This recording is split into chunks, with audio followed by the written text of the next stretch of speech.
especially sa Tulip Baptist Church sa atin sa Tulip Baptist Mission, we really need a pastor there. So that's a particular prayer request, prayer item na dapat ipag-pray natin ay caretaker doon. Kasi may caretaker tayo doon, but we really need a pastor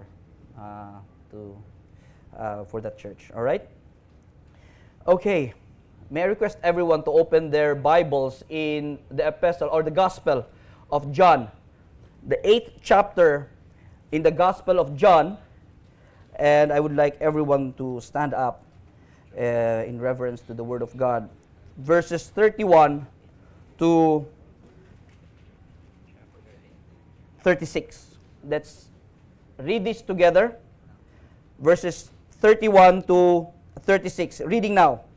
Then said Jesus to those Jews which believed on him, If ye continue in my word, then are ye my disciples indeed, and ye shall know the truth, and the truth shall make you free. They answered him, We be Abraham's seed, and were never in bondage to any man. How sayest thou, ye shall be made free? Jesus answered them, Verily, verily, I say unto you, whosoever committeth sin is the servant of sin, and the servant abideth not in the house forever, but the Son abideth ever. If the Son therefore shall make you free, ye shall be free indeed. Let us entitle our message for today, Absolute Freedom. Let's bow down our heads and ask for the Holy Spirit's guidance. Father God in heaven, maraming salamat po sa inyong kabutihan sa amin. And thank you so much for this opportunity again to come worship, fellowship, and hear your word. We pray, Lord, that you do give us worthiness through Jesus Christ's righteousness in your throne of grace and mercy right now. And protect your servant, Lord, by the power of the cross as your word is delivered today. And not just from this pulpit, Lord, but from all over the world who is delivering the message from the Bible. We pray all these things in the most powerful name of our Lord and Savior, Jesus Christ. Amen. Amen. I request everyone to sit down. Absolute freedom. We have always reiterated over and over again that the mindset of this generation have so swerved from absolute things sa panahon ngayon.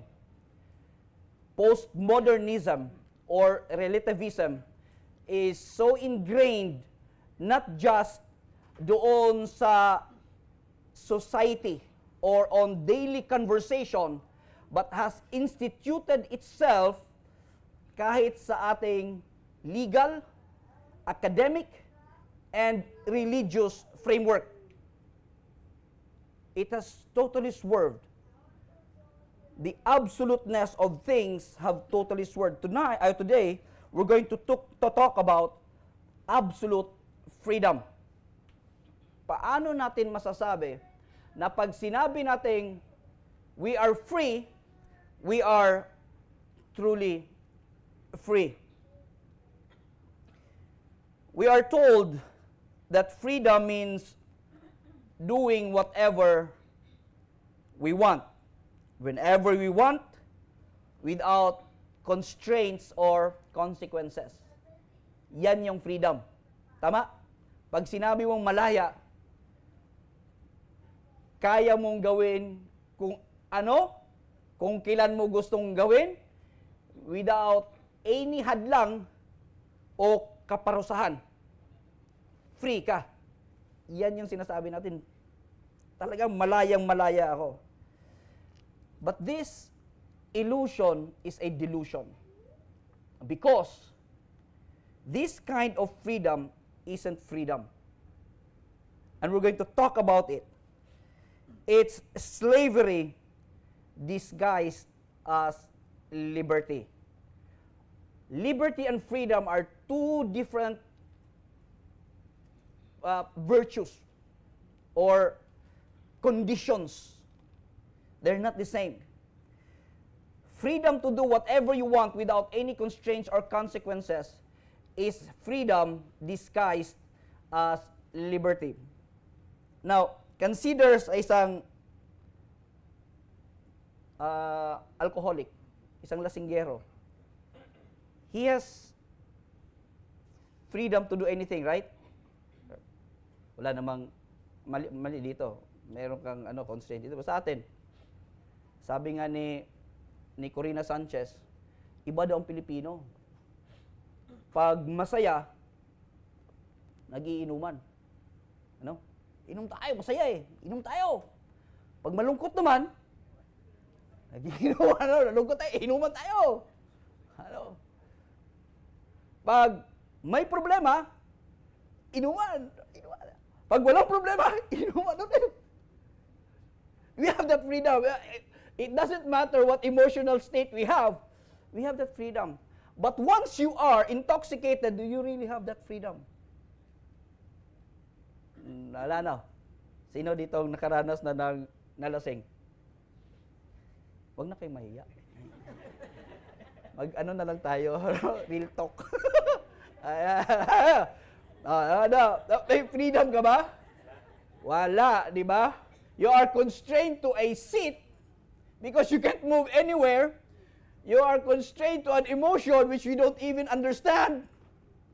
And you think you're so free.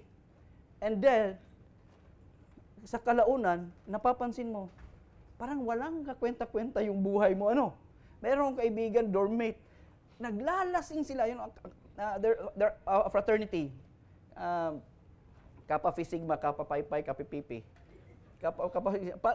Halos araw-araw nagiinuman sila. Tapos yung dormmate ko, pag nalasing, hindi namin maagaw-agaw yung CR kasi andun siya 3 oras. Binabasa niya yung sarili niya, ganun. Pumapasok kami sa classroom, walang ligo. Kasi andun siya, nakaupo lang talaga, ganun. Tinatanong namin siya, hindi ka ba napapagod? Masaya kasi. Masaya kasi. Hiniwalayan ako ng girlfriend mo.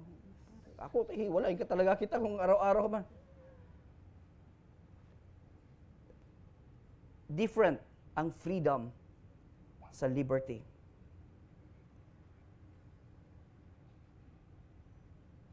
A person drowning in debt who claims the freedom to spend while becoming enslaved to creditors. This is not freedom. This is bondage masquerading as choice. And we have to be very careful on how we do characterize ourselves when we think we're free and yet we are really in bondage. Liberty is external. The absence of outside restrictions. Freedom is internal. The power to choose what is truly good. Sabi sa John 8, sa ating text ngayon, this morning, it says, "If the Son therefore shall make you free, you shall be free indeed." Kung ang Diyos anak ay magpalaya sa iyo, ikaw ay totoong malaya. How do we have that sa ating mga buhay? In a world where everything is constrained, when everything is bounded by so many things, tapos nangingisay ka nga, gusto mong malaya, nangingisay ka. How, as Christians, do we define ourselves? O tayo, as humans, sabihin natin, gusto ko talagang maging malaya. Gusto mong maging malaya. Even death can't make you free. Even death can't make you free. Every human being, here's the problem, that every human being is considered a slave. That's why everybody wants to be free. How? Jesus, in verse 34, said, Jesus answered them, "Verily, verily, I say unto you, whosoever committeth sin is the servant of sin." Why do we kanang we really try to be free. Free from being poor. Well, wag na tayong lumayo. That's why andito tayo, because we're really struggling somewhere in another part of the world. And we want to be free from some constraints. But the Bible is saying this is the uncomfortable truth. That we are actually slaves. At sabi ng Bible, we are servants of sin. Now, the Jews, at that time, naintindihan nila yan. Yes, sinabi nila kay Jesus sa verse 33, we are not bondage of anyone. So we were never in bondage to any man. Nagpro-protest sila sa the previous verse. Nagpro-protest sila. How can you say that we should be free? We are not in any bondage. Sabi ni Jesus, if you sin, you are servants of sin. But Jesus wasn't talking about the Roman occupation or political oppression. He was addressing a deeper, more fundamental slavery. Each one of us represents something. Tama? Each one of us represents something. We are a creature of representation, especially nowadays. We wear uniforms that represent our school or our employers. Tama? I used to have a uniform sa Dubai Municipality, and I like that uniform. Kasi para kaming Boy Scout. Brown ang kulay, tas meron kaming stripes dito. Meron kaming tas meron pang dati meron pang yung lubid. Hindi ko maintindihan anong gagawin namin sa lubid. Pero para kaming Boy Scout. Tapos pag pumupunta kami sa mga inspection, tapos nakita na Dubai Municipality, yung laki ng agila dito, falcon pala 'yon. It's a representation. We display our logos that represent our allegiances. We carry family names that represent our heritage. And we adopt lifestyles that represent our values. We have a lifestyle that represents yung value ko. Kaya pag nakakita mong nakaganon yung bata, yan, yung value yung bata, walang buhok dito, tapos may buhok lang dito, nakabuhok ba? Ayan yung makikita mo, may value yung batang yan. Yan yung value niya. Yun yung, pag masyado namang, maganda naman ang tindig. Ayan, may breeding yan. The question isn't whether you'll serve, it's who you'll serve. Sabi nga ni Bob Dylan sa kanyang kanta, you got to serve somebody. You got to serve somebody. Sinong familiar kay Bob Dylan? Huwag kayong umuo kasi mapapaghalata. You got to serve somebody. The choice is between serving sin or serving the giver of life. Now, our culture's greatest deception is the myth of personal autonomy. Ito yung the myth, the fallacy of personal autonomy. The belief that we can be our moral compass, our authority, our own God. This prideful desire for self-governance is the same lie Satan told in the garden. You can be like God, determining good and evil for yourself. But again, autonomy is not freedom. It's the highest form of slavery because it enslaves us to our fallen nature, our limited perspective, and our sinful desire. When we try to explain and characterize sa ating mga buhay that I have personal autonomy and I can do whatever I want, whenever I want, and to whoever I want, you are delusioning. You are in a delusion that you think that autonomy is freedom. And I really want to set that right now, sink in. Kasi, again, even the concept of autonomy is already infiltrating the churches. We need to understand where we're coming from. If the problem is that we are enslaved, there is a solution that God offered. The 3 stages on what is true freedom.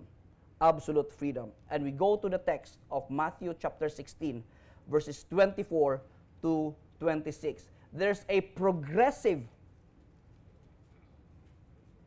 trajectory on what true freedom is. Matthew chapter 16, verses 24 to 26. We start with the first one. In order for us to have absolute freedom, there should be a broken rebellion. The rebel in us should be broken. Death to self. Matthew 16:24. Then said Jesus unto his disciples, If any man will come after me, let him deny himself, take up his cross, and follow me. Ang sabi doon sa John 8, if the Son will set you free, you will be free indeed. The first step in absolute freedom is a broken rebellion. You have to die and deny yourself. True freedom begins with surrender. True freedom begins with surrender. This sounds contradictory to our modern ears, but it's the fundamental truth sa kay Kristo. True freedom begins with surrender. You cannot be free until you acknowledge that you were never meant to be your own master. We should remember that we were slaves to sin. The illusion of freedom under sin is a delusion. For all have sinned and come short to the glory of God.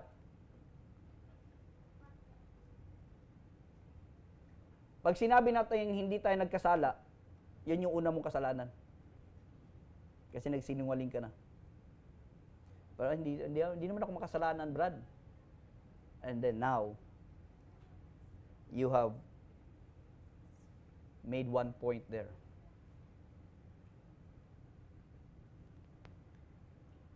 We should always remember that we were slaves to sin. Now, denying ourselves is not self-hatred. I think I've illustrated this dito sa pulpit. That yung sinusunod na kanta ng mga sumasali sa mga singing contest na si Whitney Houston. Kung gusto mong manalo, si Whitney Houston yung kantahin mo. No, talagang biritan talaga. And one of her songs is The Love, no? Greatest Love of All. At ang sabi doon sa Greatest Love of All ay learning to love yourself, it is the greatest love of all. Yun yung, at saka yun yung nasa huli. Yun yung nasa huli at yun yung ibibirit mo talaga. Yun yung isisigaw mo talaga. Talagang nilapat yun doon. It's not in coincidence na nilapat yun, na ilalagay sa huli, at yun yung pinakamataas na nota, at yun yung isisigaw talaga nung singer sa buong mundo. Learning to love yourself, it is the greatest love of all. Self-denial doesn't mean that you hate yourself. Ang sabi ng Bible, deny yourself, pick up your cross, deny yourself. It's not self-hatred. Doesn't mean that you don't love yourself. It's just the acknowledgement that you know where you are standing.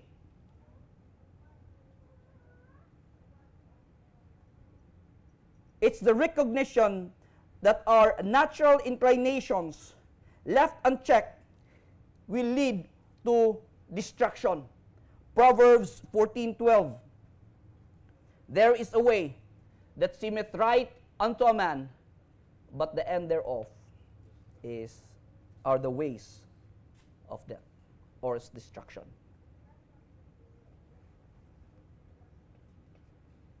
It's about choosing God's way over our own, God's wisdom over our own, and God's will over our own will. That is self-denial. It's not self-hatred. It's putting your position in the right trajectory. You know, when we pick up our cross, the cross means death. The cross means death. Death to our rebellion, death to our pride, death to our insistence on independence. That's the death. When we pick up that cross, it means death. But the good thing about that cross also is that it means resurrection. Amen? It does means death, but it also raises up the resurrection from the death that we left behind. Galatians 2:20, I am crucified with Christ, nevertheless I live, yet not I, but Christ liveth in me, and the life which I now live in the flesh, I live by the faith of the Son of God, who loved me and gave himself for me. Amen? That is the cross.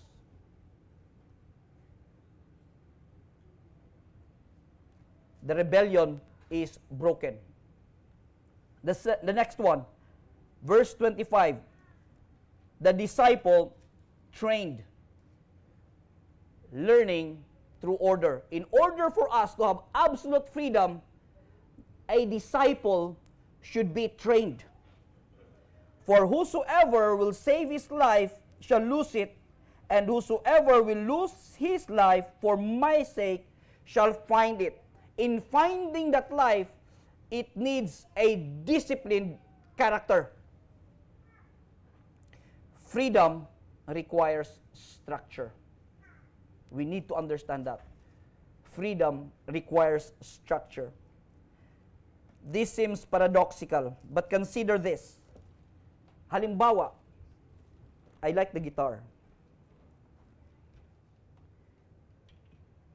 I've been playing the guitar since I don't remember when. But I'm not a good guitarist. I just like to play the guitar. Halimbawa, I will play the guitar. I know how the guitar works. But I play it like this. Now, this is the guitar. Freedom ko to eh. Anong pakialam mo kung ganito ako magpe-play ng guitar?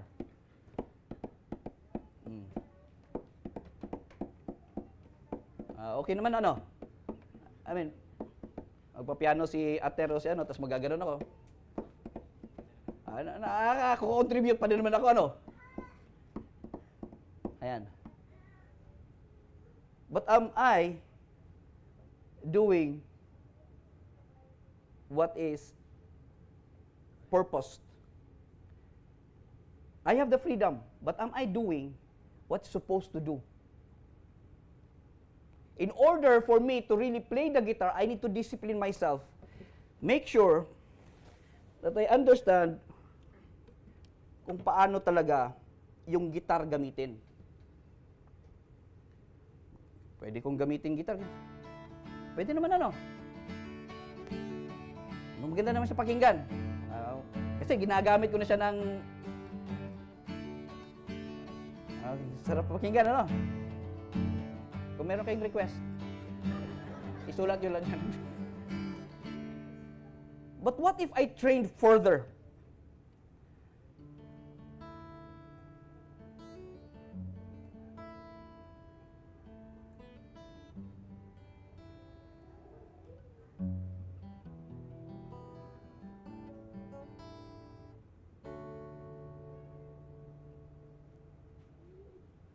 Then even I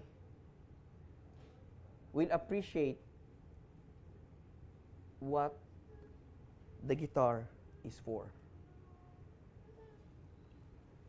sometimes we do things, a lot of us do things, at first, because we want to impress somebody.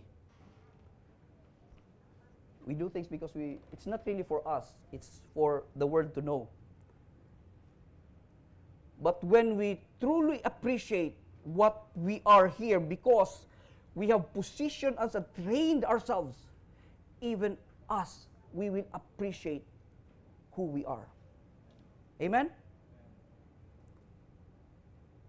Tingnan mo pag ang isang tao ay ang gusto lang niya ipa-appreciate yung iba. Ginagawa niya ang mga bagay-bagay sa buhay niya for the appreciation of others. Pag hindi na sila na-appreciate ng taong yon, what do? They lose their value. Yun yung tingin nila, ha? They lose their value.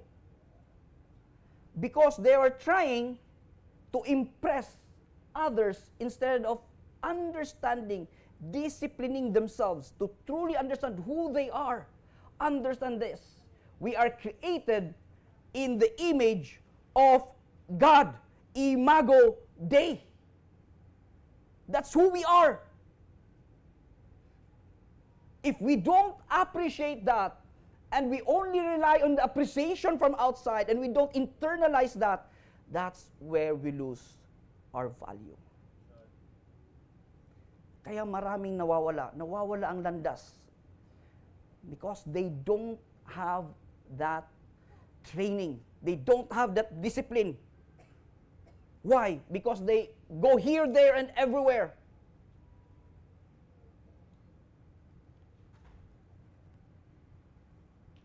Proverbs 25:28. He that hath no rule over his own spirit is like a city that is broken down without walls. He who has no rules is like a city that is broken down and without walls. Spiritual discipline creates spiritual freedom. When we align ourselves with God, yung kanyang moral compass and not ours, yung personal autonomy, yung gusto nating independent, gusto natin tayo-tayo ang masunod. When we get away from that mindset and lock ourselves with God, here's one good promise. How do we do that? How do we lock ourselves with God? There is one good promise. Galatians chapter 5, 22 to 23. This is the description of the fruit of the Spirit. But the fruit of the Spirit is love, joy, peace, long-suffering, gentleness, goodness, faith, meekness, temperance. Against such there is no law. Understand this, if we lock in doon sa fruit of the Spirit, these 8 virtues, anong sabi doon sa last? Against such there is no law. If you're just going to lock in, there is no law that's going to be behind you, running after you.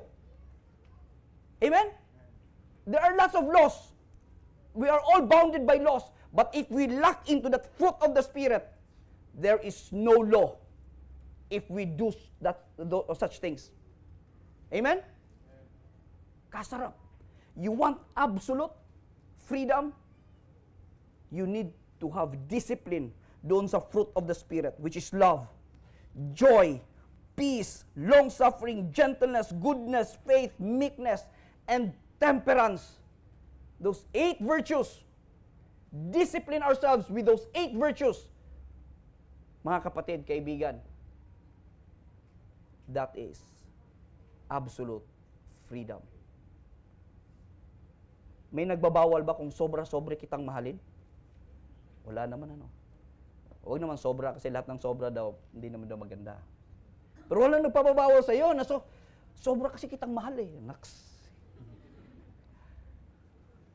Kaya nasasaktan ako pag wala naman. Pag sobra mong masaya, may nagbabawal siya. Ang saya-saya. Wala naman sobrang saya. o sobrang mapayapang tao. Lahat na lang, sabi nga kanina, si Sis Baba kanina, alam mo, here, we are saying like this, right? That means it's a salam, right? Pag sinabi mo, sa gate, pagdaan mo sa gate, sa mga companies, gaganon ka dun sa security guard, hindi mo naman sasabi na hi eh. Hindi hi yan. Salam. Sabi ni Babang, sabi niya, nagganon ka? Sabi niya, hindi, gaganon ako eh. Ay, marami yan. Peace, peace, peace, peace, peace, peace, peace, peace. Dapat isa lang ganon, isang salam. Peace. Pag ganon na, pag gumanon ka na, ay wala na, marami na. Si peace, peace, peace, peace, peace.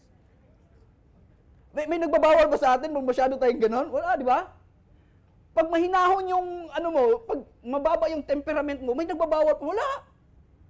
Magandang yan. You have those 8 virtues of the Spirit. As such, there is no law. Wala pong magbabawal sa atin. You want absolute freedom? Fruit of the Spirit.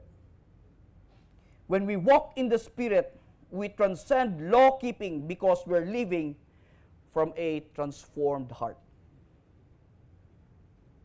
It's coming from within us. It comes from a transformed heart.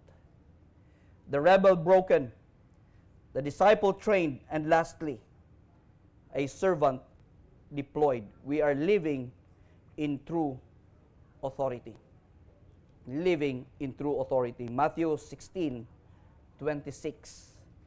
For what is a man profited if he shall gain the whole world and lose his own soul? True freedom is not the absence of responsibility, it's the joy of living in your God-given purpose. When we've been broken and we've been trained, we're ready to be deployed as servant leaders in God's kingdom. When your rebellion is broken, yung palagi kang galit ba? Panginoon, bakit ganito ang buhay ko? Bakit ganyan? Hindi, ayokong sumunod sa iyo kasi walang kakwenta-kwenta pag sumunod ako sa iyo. Pag andyan ako, dyan sa, yung ayoko maging reliyoso kasi ang daming bawal doon. When that rebellion is broken and your mind is trained, now, you are ready to do what is purposed of you. Parang slave din ang brad, Kasi may, Matthew 7:17 and 18. Even so, every good tree bringeth forth good fruit. But a corrupt tree bringeth forth evil fruit. A good tree cannot bring forth evil fruit. Neither can a corrupt tree bring forth good fruit. Let's be real. Everybody needs guidance.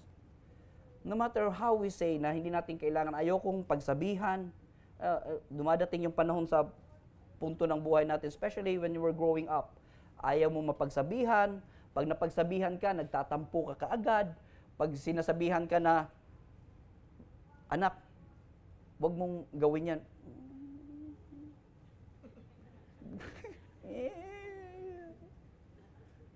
Napakarupok. Sinabihan lang na, ayaw na real talk lang tayo, dumating sa buhay natin, ayaw talaga natin mapagsabihan kasi we think that we know better. Because why? Alam ko ang karapat-dapat sa akin. Ito ang karapat-dapat sa akin. But let's be real. We need manuals. Kahit nga yung made in China na isang maliit na papel na hindi mo maintindihan, pinapadalhan nga ng manual Di ba? Alam naman natin paano gamitin yung earphones. Bakit lahat ng earphones natin may maliit na manual? Sa China pa, hindi mo nga natin maintindihan Kailangan mong i-scan.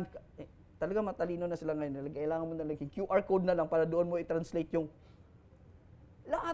Everybody needs manuals. Huwag tayong magmamayabang na I can be what I want. I can do what I want. Everybody needs manuals. Kahit matanda ka na, lalo na yung matanda na. Kasi marami na siyang hindi naintindihan. Anak, paano nga to gawin? Kaya, pag matanda ka na, huwag kang mamayabang. Alam ko na yan. Papunta pa lang kayo, pabalik na kami. Ay, huwag po natin gawin yan.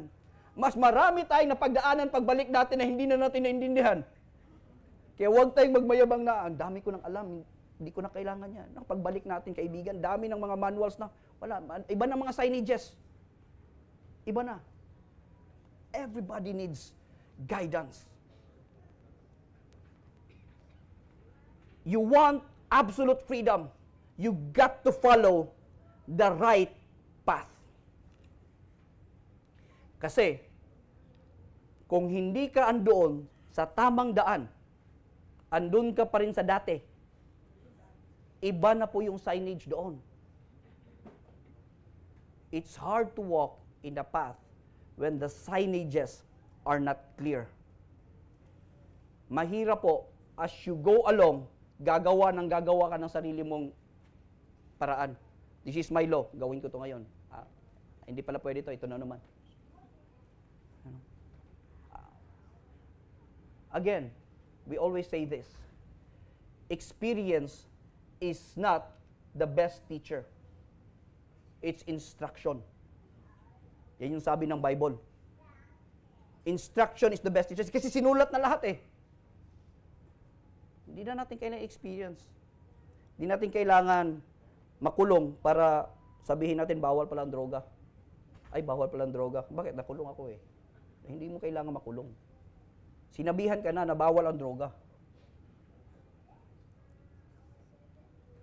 The great thing about absolute freedom is that Jesus abides in us forever. John 8:35. The Son abides in you. Unlike slaves who can be dismissed, yung mga slaves who can be dismissed, those who truly are free in Christ have permanent standing in God's household. Amen?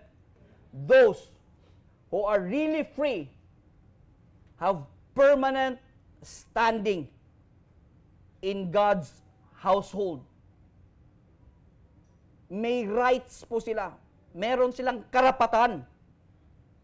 Hindi po slavery. Pag sinusunod natin ang Diyos, hindi po yan, anong Tagalog ng slavery? Ulipon sa, alipin.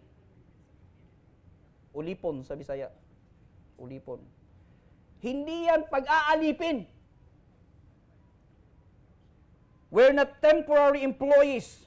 We're family members with inheritance rights. And in God's kingdom, with Jesus, the genuine freedom flows naturally. It flows naturally. Masarap ang pakiramdam. Pag may kirot sa buhay mo na hindi mo maintindihan, you can't understand, there's bondage in that portion or part of your life na palagi mong tinitingnan ang likod mo, baka merong nakakita sa'yo. Alam mo yun, yung hindi ka free kasi baka may nakapansin sa akin. But if you are really free, you don't really care who's looking behind you, right? Pero pag ikaw ay namumuhay pa rin sa guilt, sa dami-daming, you are still held back by those things behind you, then you're not free. Feeling mo lang yon. Genuine freedom flows naturally. When Christ has truly set you free, righteousness becomes your natural expression. You don't have to try to be good. Goodness flows from your transformed nature. 2 Corinthians chapter 3, 17 to 18. Now the Lord is that Spirit, and where the Spirit of the Lord is, there is liberty. But we all, with open face, beholding as in a glass the glory of the Lord, are changed into the same image from glory to glory, even as by the Spirit of the Lord. Genuine freedom flows naturally. Now, here's the challenge for us today. We have two choices. There's choices. Pinapapili pa rin naman tayo. Peter Marshall, a former chaplain of the United States Senate, said these two things. The choice before us is plain. Christ or chaos. Discipline or disintegration. Conviction or compromise. And he followed this with, may we think of freedom not as the right to do as we please, but as the opportunity to do what is right. You know, what is right, kung ano yung tama, cannot be determined by personal preference or cultural consensus. Sabi nga doon sa isang kasabihan sa ACE, sa PACE namin, it is always right to do right, and it is always wrong to do wrong. It is never right to do wrong, and it is never wrong to do right. Very simple.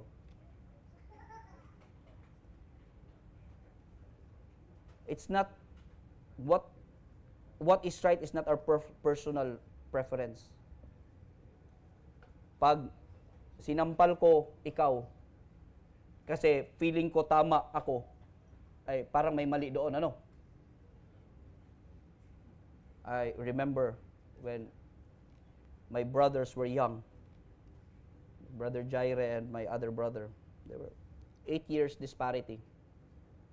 So yung 8 years, feeling nung isa na siya pa rin yung yung bunso. Eh, sumulpot yung bunso. Eh, di nagkaroon ng Tapos, gumising to si Jaire, gising. Alas 2 ng hapon, yung pinapatulog yung bata. Sa atin, pinapatulog yun. Compulsory yan. Pag hindi ka natulog ng hapon, ay nako, lagot ka talaga. Lahat ng mahawakan ng nanay mo ay talagang, ay nabali. Ito na naman nahawakan, babali na. Tapos gising. Kumakain yung kapatid niya. Kinagat dito sa bata. 3 or 4 years old siguro si Jaire. Kinagat dito. Markado! Dito. Tapos tinanong namin niya, ba't mong kinagat dito? Eh, ang laki nung, mas laki eh. Kasi 15 years old siya ka 3 years old eh. Magkaiba yung, galit na galit. Gusto niya suntukin yung, umiyak na lang siya sa galit, alam mo yun. Tapos tatanungin mo yung bata, bakit mo kinagat yung mo di? Hindi ko alam. Hindi niya alam It's not a personal preference na kung gusto mong mangagat. And it's not even a societal consensus na tanggap na kasi ito ngayon, okay na. Being right is not like that. There has to be a moral compass. In order for us to be absolutely free, there has to be an authority. There has to be an authority. In order for us to be free, and free indeed, we have to accept an authority. Why? Because everybody needs a manual. Everybody needs a manual. Right and wrong must be defined by an external absolute standard, and that standard is found in Jesus Christ, the only man in history not defiled by sin. And you can go from, hindi ako niniwala sa Bible, Brad. You can go to other sources. They will still say that there's only a man in history that never sinned. And that is the person of Jesus Christ. If you want to have a moral compass on what's right, there's only one person to follow. There's only one authority to listen to. And that is Jesus Christ. We are living in bondage to sin, deceived by the lie that we can be our own moral compass. But only Jesus, or in Jesus, can true freedom be genuine and authentic. if you want to know direction, if you've lost your way, if you want to know direction, go to Jesus. He is the way. If you want to know what freedom is, go to Jesus. He is the truth. And if you want to know what life is really all about, not right now, but the life after, go to Jesus. He is the life. If the Son therefore shall make you free, ye shall be free indeed. This is not just liberation. Hindi po ito parang nakawala ka. This is transformation. It's the renewing of one's life. This is not liberation. We're not talking about liberation. It's transformation. This is not just an escape from bondage, but this is an entrance into sonship. This is not just freedom from sin. This is freedom to become everything God created you to be. Imago Dei. We are created in the image of God. There may be some of us who don't know what true freedom is. Yung absolute freedom, yung talagang meron ka talagang kawala sa buhay mo. If you are in that position right now, Jesus is calling you. He died for you. He plunged himself, impute in himself the sin that you are having. He died.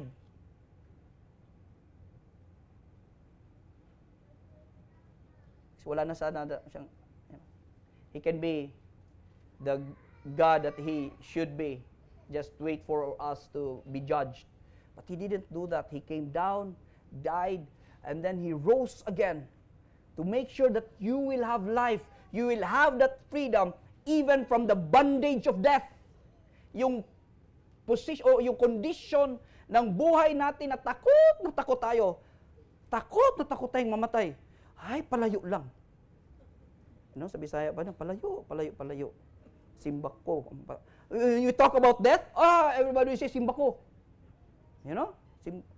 Palayo. Nobody talks about that. We are so afraid of death. But Jesus conquered that. You want freedom from this life and the life after? There's Jesus. He died for you. He rose from the grave. And then He is there right now just waiting for us. He will be waiting for us. And when we're not waiting for, when He's not waiting for, we're waiting for Him to come back. Amen? Yung mga taong takot na takot, bumalik si Yesu Cristo, nako, talagang malapit na po. Baka mamaya. Are you ready to meet Him? For those who until now, we know that we are in the life in Christ, but there are still portions in our lives that are held bondage. Marami po yan. Mga kasalanan na hindi natin mapakawakawalan. You want absolute freedom? Lay them down, the cross of Calvary. Deny that. Deny that. And for those who really felt that I am truly, absolutely free, share that freedom. Preach the gospel. Show them through your lives that I am absolutely free. Kung saan man kayo sa tatlong yon, may the Son, when He says you're free, you are truly free indeed.